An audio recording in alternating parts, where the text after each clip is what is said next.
পুরুলিয়ার চড়িদা গ্রামের এই বাড়িতেই নেপাল সূত্রধরের জন্ম, এই বাড়িতেই বেড়ে ওঠা, এই বাড়ির আনাচে কানাচে তার ছৌ নৃত্য এবং ছৌ মুখোশ নিয়ে বড় হওয়া।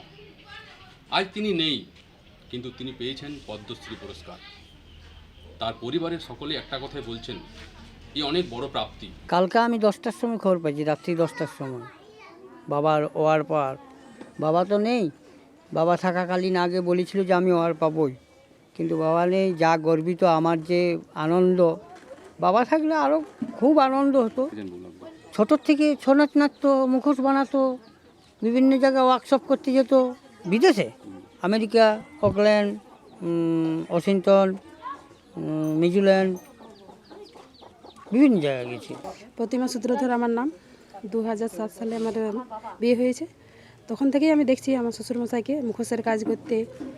ভালো শিল্পী, মানে কি মুখোশের কাজ, সব কিছু মূর্তি বানানো হয়, ছৌ নাচ। মানে আমরা এই যে পুরস্কারটা, আমার শ্বশুরমশাই যদি থাকতেন তো আরও খুব খুশি হতো আমাদের।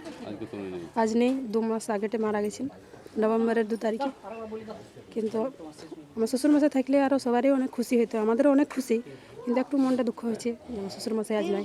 মানে দুর্গা, লক্ষ্মী, সরস্বতী সব কিছু থাকতেন, ছৌ নাচ করতেন, চণ্ডী নাচ, নাটুয়া নাচ, অনেক কিছু। খুব খুশি, দেখে যেতে পারলাম না। খুব খুশি, আমাদের চোখে খুব আনন্দ লাগছে। তো বাবা নাই, সেই জন্য আনন্দটা মন যাচ্ছে না যে আনন্দ করবো। কে দেখছি মুখোশের কাজ, দুর্গা ঠাকুর করে, কালী ঠাকুর করে, বাইরে যাই, বিদেশে যাই। আমরা শ্বশুর বাড়ি চলে গেলাম, শ্বশুর বাড়ি থেকে শুনি বাবা বিদেশ চলে যায়, আমেরিকা যাইছে, তারপর কলকাতা যাইছে, তারপর আরও বাইরে বাইরে জিনিস সব জায়গায় যাইছে। আমরা কাল রাত্রেবেলা পেয়েছি 10টার সময়। হ্যাঁ, বললো যে এরকম পদ্মশ্রী পেয়েছে, নিউজ থেকে দেখলাম আমরা মোবাইলে। তারপর ওই থানার থেকে কাগজ নিয়ে গেছিলো রাত্রেবেলা, যেরকম পদ্মশ্রী পেয়েছে। উনি তো মারা গেছেন, আমাদের যে ফটোটা ছিল সেই ফটোটা আমরা দিয়েছিল ওনারাকে। বললো যে দিল্লি থেকে ফটো পাঠা দেবো।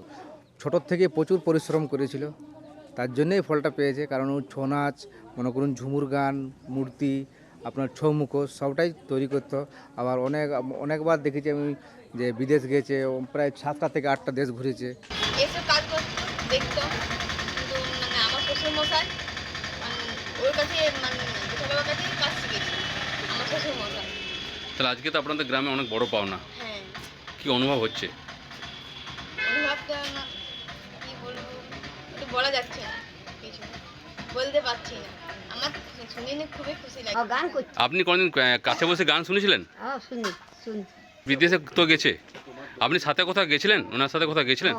কোথায় গেছিলেন? গেছিলাম ওই যে কলকাতার অপার। অনেক বড় পুরস্কার পেয়েছেন, পদ্মশ্রী। তখন উনি মানে পাবো বলে আশা ছিল। আচ্ছা, তাও লোক ওই যে ইউয়াকে যে করেছিলেন, তার লোক বলছে না এইটা খুব ভালো কিছু দিয়েছিল। 41 বছর পর আবারও পদ্মশ্রী পুরস্কার পেলেন অযোধ্যা পাহাড়তলির চড়িদা গ্রামের ছৌ মুখোশ এবং নৃত্যশিল্পী নেপাল সূত্রধর।